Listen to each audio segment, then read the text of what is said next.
Broadcasting from the business capital of the world, this is the Podcast Business News Network. This guy is somebody who is a noted architect in the New York City area, works on all different types of projects from residential to commercial, cutting edge design, been doing it literally for decades. And we're going to get a architectural update and also talk about a trip that he made overseas and the differences in terms of architecture and the procedure. Mr. John Riggio is back with us. Hey, John, how you doing? Good. Hi, Steve. How are you? I'm well. It's good to get you back on here. I know sometimes we talk about your tennis career back in the day, but you're also known for architecture in the New York City area. Trip to China you took at one point. You went over there. Yes. What was that trip all about? Yeah, I've been to China a couple times. And I think one interesting about this trip is because I was visiting my in-laws. My wife's family is living up in China. Oh, okay. And she had come from an area all the way in the northwest area called Karamai. And it's really a territory of China. But one interesting thing about the trip is that when I went to China, they told me I'm allowed to talk about any architectural things. And there were a lot of interesting things when I visited there. Just as far as visiting there, I think as far as if you were just an everyday person, there was a few interesting things that I discovered there, and they were telling me about all kinds of different things about architect work. And in that particular city where she lived and her family is that was city planned in a cooperation between China and some other countries, they told me, in the Middle East. And so the design of the city is very interesting, and it's somewhat newly built over. And so when I went there was some interesting things. I mean, one interesting thing that I saw there compared to just living here in the U.S. is they had this toilet that's on the floor. I think people that come from different parts of the world, they might have seen these toilets, but this is a toilet that I haven't really seen before. But it was very interesting because the only toilet I've seen like that was like when I was on vacation to like Pompeii. They had this ancient toilet that they showed was on the floor. And this toilet, what I thought was really amazing, that it's the same kind of toilet, but it was made of stainless steel and it can flush. And it turns out, I think years later here, some people are interested to even install that kind of toilet in their houses here in the U.S. Tell me, I'm trying to get a visual. They'd like that toilet. They're interested in using it here. Describe it. I'm trying to get It's a good toilet. And it works the same as like any toilet, just on the floor instead. It's very interesting. All right, let's get detailed here. Is it something you sit on? It isn't. You just stand up. I thought it was very interesting type of thing there. Wow. I think because here in the U.S. they don't have any kind of toilets like that. But yeah, that was it's a common thing there. It isn't a big deal. It was just one little item I picked up. Yeah. One interesting item when I was there in China was some basic things I think that you don't see on TV. But I think when I was there, just like looking around, and they pointed out to me that they have a lot of single-family detached houses. Neighborhoods just look like in the U.S. And I think a lot of the buildings are also low-rises. They have a lot of low-rise. I think the newer buildings, they have those high-rise apartment buildings. Mm-hmm. I think that is like a newer construction they have. But I think most of the areas in the city, they weren't the high-rise apartments. I think you see on television, usually they are showing the high-rise apartment buildings. But I think most of the area in the city, they're usually low-rises. And they even have those regular detached neighborhoods like they have here in the U.S., regular suburban detached neighborhoods. They look exactly the same, which is another very interesting point there. Huh. And I think talking to them in China, there's always a possibility of maybe I'd be interested in maybe going there and maybe getting some jobs there, designing any kind of architectural work they have available. But I think one interesting thing there uh was really getting a stamp. I mean, it's like it's as complex as like getting a stamp here in the USA. You would have to have show all your education. It would have to be compatible with China. They'd have to then you'd have to have experience, and they'd have to give you your stamp at some point. I Wow. think most people, what they do is they get into this thing of going to China, making their design, and then having uh, a local architect in China stamp their drawings. I want to make sure It I isn't understand. illegal. It isn't. Is so here in the States, when you want to get, we call it a stamp, but it's the approval. Is it in the United States where you have to prove your education and all of that, or is that in Japan, China, where you have to do that? If you wanted to build say a house in China, you would have to go there, and there's two ways to do it. One is to just find an architect that's locally there, and Huh? the other thing is to become an architect in China. But I think to become an architect in China is much more involved. If you were going to go there for one project and stamp, it was very difficult. You would have to spend years there. Your education might not be compatible, and of Wow. course, you'd have to have really be excellent speaking and writing the language too.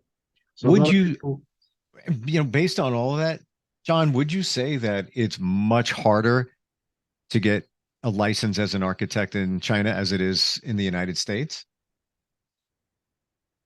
I don't know if that is really any different. From what I've been told about the education requirements, I think it is very similar. It isn't really that different. Same idea. Okay. You go to college, get your experience, take your tests. It isn't really that different than in the USA. But if you're here in the US and then you go to China that you want to work on one job overseas, most people they would get someone that is local there that could stamp it. But I think they had a big problem with it being a scam is that you can I think there's all kinds of things you get yourself in big trouble there too. I heard you can get yourself in big trouble where if you pay someone to do the stamping and you don't get your business papers right, they could think you're making a bribe. It's so there could Hmm. be all kinds of problems. When And I think of the buildings there, I think of, they have a very large population, especially in the cities, small areas. And it seems to me that they design to maximize their space. Even if you go to a hotel, you don't have a lot of space. It's like it's crammed in there. Did you notice that? And is that even more challenging when you have to design in that way, where you have to be very space efficient in your design? there is a lot of things about space fish I can talk about in 2 seconds. But one thing about of getting the whole thing with having someone stamp your drawings there, I think initially is very similar to like any type of business venture someone would get involved with in the US. Like say you want to just do any kind of business and you just go into the business, but you have no technical knowledge, no knowledge of licenses, permits, any kind of things like that, insurance. Mm. And it can become a big problem. And the same idea can exist when you go to China if you want to work as an architect on a project and you have no idea about all those different complex things. And if you don't find out about them, it can become a Wow. big debacle, big problem for yourself. You can get in trouble. That's so that is one thing about it that they were also explaining to me about doing something like that is like you're taking your chances. It's like any business. Like say if you want to go into any business, but you have no idea of all the different requirements, permits, licenses, you can get into a big problem for yourself. Same idea with doing work in China. Really, any country is the same idea. So Mm. I think I've been receiving some things in the email about them having things about getting your architect license in other countries. Some other countries have a relationship with the U.S. where you can get a license very easily. They have like it's like an agreement between the U.S. and a few countries that are allowing things like that. Now, as far as like the detail with spaces and things like that, I think as far as China, I think it's like anything. If you have a smaller space to live, you might try to compact things Hmm. and things like that. I think one interesting thing as far as architectural is there was a very interesting thing again with the bathroom area. One was that they were able to tile the whole room and make like the whole room like one big shower, and you put your washer dryer in there, you drain out into the floor drain, which is a very interesting idea. It makes it more like a multi-use space. Huh. I think I do some things like that in the U.S. design here with the new design of people's washrooms. We have like a washroom on the second floor. It might have doors to the balcony, stair that goes to the attic. There are designs like that where you're taking that space and you're using it for multi-uses, getting the most out of that extra square footage. Okay. That is, Huh. but they have that situation in China like that. That was another thing I noticed. Can we look at that for a second? What you just said in terms of the design. So now you have a bathroom that has a balcony and access to the attic coming from the bathroom. Am I hearing that right? Yes, that's on the second floor. A lot of people are really going for the idea of putting their laundry washroom on the second floor. So because everyone over the years, usually people were putting their washroom in a single family detached house. They're putting them in the basements, but they don't want that idea that much anymore over the years because a lot of times the basements they get filled up with humidity, and there's probably over the years you get a few floods that took place. So the washroom is much more convenient on the second floor where you can just bring the Yep. clothes right to your washroom there. And I think with that extra space, it usually works out with the design where you can take that space, you can use it more like a common space where you can walk out to like a balcony area or a terrace. Sure. And sometimes I even take that space that widen it a little and I have a stair going up to the attic. So they could use that attic as a storage area, potentially a Hmm. half story. I just want to caution one thing. The first place I ever bought was a townhouse a bunch of years ago. It was brand new. And I remember leaving for work one day. I had a later shift, and I'll never forget this. It's about 11:45, and I'm walking through the living room, and there's a waterfall coming out of a light in the ceiling. And I'm like, what? And I ran upstairs, shut off the washer. The washer overflowed, created all the water. Why? Because there was no drain in the floor. And it never even occurred to me. I just assumed that, when they designed it, they knew what they were doing. But picture that, no drain. So something overflows and you're on the second floor.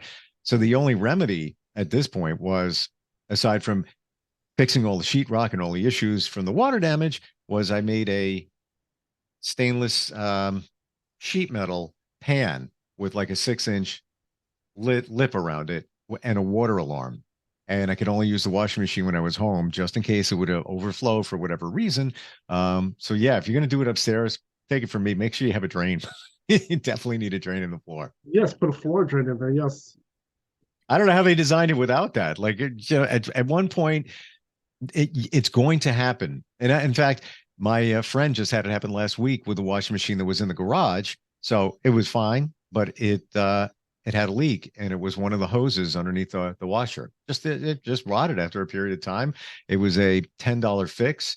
If that was someplace else in the house, would have been a big problem in terms of water. Obviously, garage floor, it's porous. It just dissipated and went away. How about some other thoughts on bathrooms in terms of design, tips, ideas, anything, even trends that people are asking for nowadays? Yeah, there's been a lot of times trends in bathrooms. I think going back years ago when I first started, everyone wanted a nice whirlpool. They wanted these like jacuzzi whirlpool, Yes, yes. custom size whirlpool.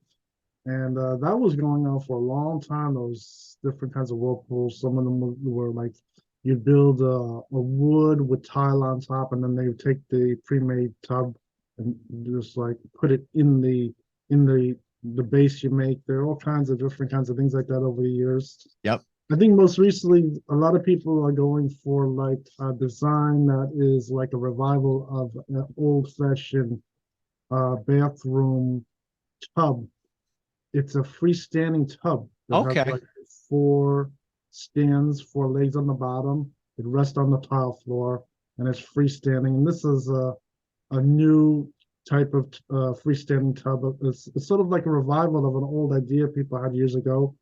And some of them don't have a feet on the bottom. They have like just like a more like an oval base that sits on the tile floor. And it's the same idea. It's a freestanding unit.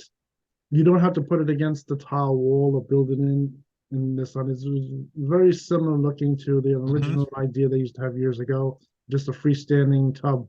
So that is a number of projects I've been doing over the last few years that have been these freestanding tubs. I've increased slightly. A lot of people are getting into this idea of having a freestanding tub in their bathroom. That's just like one of the ideas. So I like a lot of times over the years, whenever I'm designing these bathrooms, it's usually trying to get a nice custom, like master bathroom, usually supposed to really have a lot of nice things in it like that. And all those little factors have changed over the years, putting skylights in the bathrooms, things like that. Oh, okay. And I think the flooring surfaces, they are pretty much ceramic tile over the years. The different kinds of tiles and styles have changed. I think I've shown some of them on the show here. It depends on what kind of style tiles you like and things like that. And but yeah, the bathroom designs, they have changed slightly with trends over the years. There are all kinds of different trends they have. And so that's what's been going on with design and those type of things in the bathrooms. So I have to imagine in the bathroom with a freestanding tub, and I do have this visual of an older tub, an older fashioned looking tub, right? Um, A, you have to have a lot of space, and B, you have to be prepared for no privacy, even if you have a lot of space, because there's nothing going to block your view. Same thing with, I guess, the toilet in that type of bathroom, right? Yes, yeah. For some reason, people just like this idea. It's a Hmm. revival idea from years ago. This freestanding tub, and this Sure. it works okay as far as the plan goes. It doesn't seem to bother the plan. You don't have to stick it in the corner anymore. They could center it, and you don't need to have any like small wall build-outs or anything. So it's easy just to have it stay there. And that is a style that has been coming back. I've had it on a number of jobs recently. I will say this in one of the houses, my second to last house, it had a already there was there when I got there, a call it a whirlpool jacuzzi. And I gotta tell you, I used it maybe 3 times out of, I don't know, 12 years. I don't know. Do people really use them that? It sounds great, it looks great, but I just never really use it. Never had the time. My kids used it every once in a while. And that brings to another challenge. Whenever I would try to fill it up, because it's a larger volume of water than maybe even a regular tub, I could never get the amount of hot water in that tub. And I even had a newer hot water heater. It was on demand. I don't know if you probably do those all the time in houses where it's just a box that's on the wall. And when you're calling for hot water, it heats it immediately. But eventually it couldn't keep up with the volume. So I think that's maybe another thing to be mindful of. I'm not the expert, but make sure that you can keep up with the amount of hot water that you want to put in a larger tub like that, because my system wouldn't do it. And that was a new system that I had. Yes, and you're talking about the system that heats the water. Yeah, the on demand. So it basically takes the place of a hot water heater, much more efficient. But maybe I needed a larger one. I had, substantial size one, but to keep up with the amount of water going in that tub, after a while, it just couldn't supply enough hot water. And then cold water would be coming out and kind of ruins the whole effect of having the jacuzzi in your Yes, I bathroom. mean those units. A lot of people are using them as like the newest technology. I think the only thing about them is they have the option to add on like a small water tank for that reason. You can add on a little small water tank to it, Yeah. and then I think the other one is if it isn't gas fired. I just noticed from experience it's better to put it on an inside wall because what can happen is there's nothing keeping the unit warm. So in the event there's no one in the house, the heat's off, and you're not using any water, your pipes could freeze. So that's the only drawback to that kind of unit. So I had it in the call it the burner room and downstairs with the washer and dryer.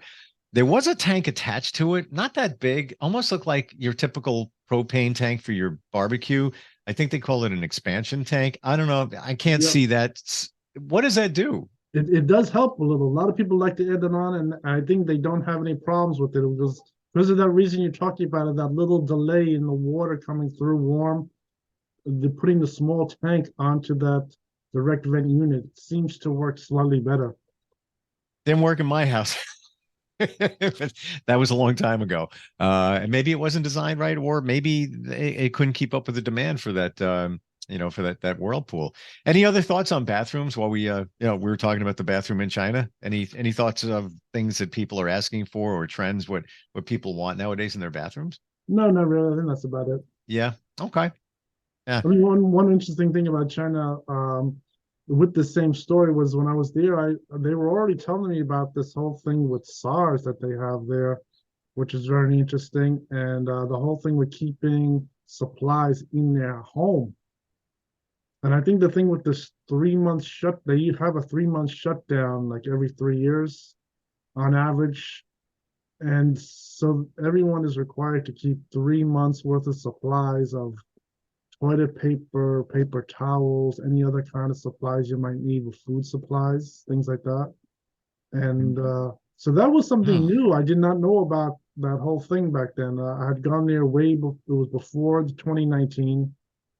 It was a few years before 2019, and they had told me about this whole thing that happens there in China. Before, I did not know anything about it, and it was very interesting. And the whole thing, I think back then, I think people who was wearing a mask was just the opposite. Those were people who might have had like a little SARS event taking place, and if there are too many of them, then they'd have to go through like a lockdown, like what started to happen here. So that was very interesting. And so they have a whole thing with like putting storage under their staircase. This is something new I was noticing on the internet. This whole thing of putting pull-out organizers under people's staircases, and they already had this in China. And the reason why they could stock up on all kinds of paper items, food items, in the event they have a lockdown, because they told me if they have a lockdown, you're not allowed to go outside at all. I want to make sure I have this clear. So this is in the event of a lockdown, whatever the situation may be, you're advised to keep a 3 month supply of staples, essential things, toilet paper products, things like that in your home. This is like standard procedure for many people in China. Yes, correct. Wow. This was already a standard. There was something new I know about. They called it SARS back then. And they already had all those different things. So they have, to make sure they always have their washer dryer there. They have all their supplies in the house. So in case this lockdown takes place there, you can stay in your residence for as long as 3 months. You don't have to go outside at all. They might not be able to go out, depending on how bad. This was already going on for a long time, they told me. But I noticed the whole thing with the storage under the stairs. And I thought that was pretty interesting how they had this whole thing with storing extra supplies under there. You get like the big bag of like hand towels and everything, and all kinds of supplies like that, and you put it in there.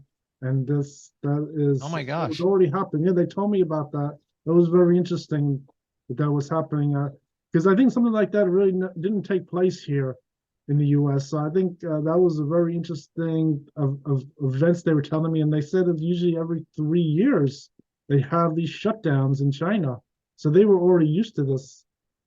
And this is before COVID. This is well before COVID. They're doing this. Yes. Interesting. Wow. I think the this type of a problem, it is really very similar. They called it SARS back then. This is very similar. I think the COVID-19 was an offshoot of the SARS. That's what was happening. Right. Wow. Interesting. That they were already on point, but then again, also you go anywhere way before COVID, people from China, even Japan, always wore masks. And we would look at them back then before we knew there was any, issues with COVID, like, what are they wearing masks for? Because they were ahead of the curve.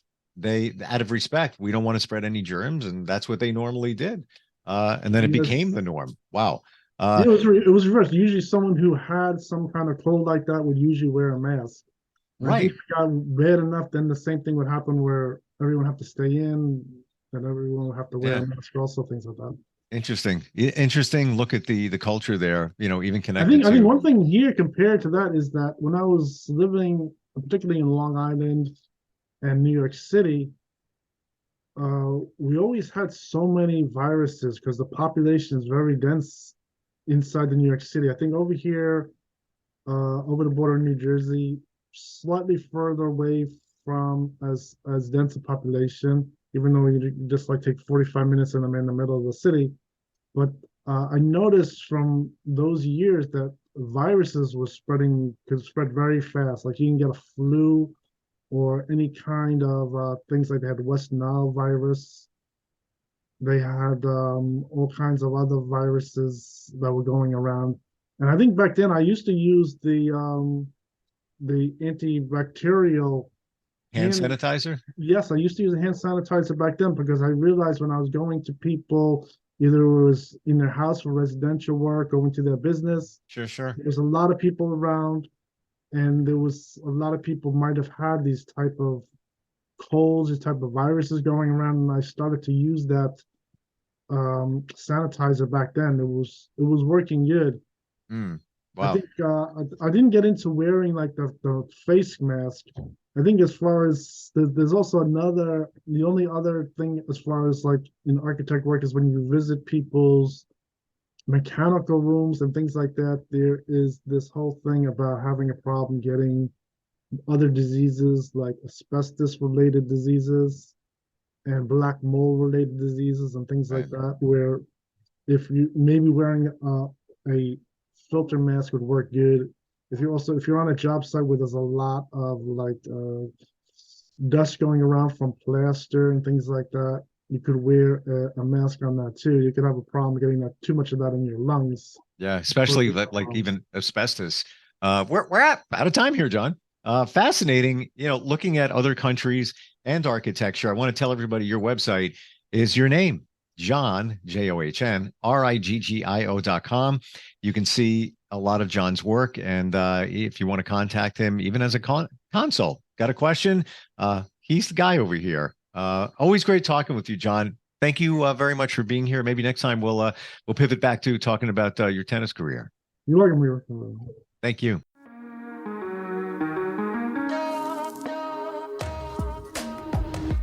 Broadcasting from the business capital of the world, this is the Podcast Business News Network.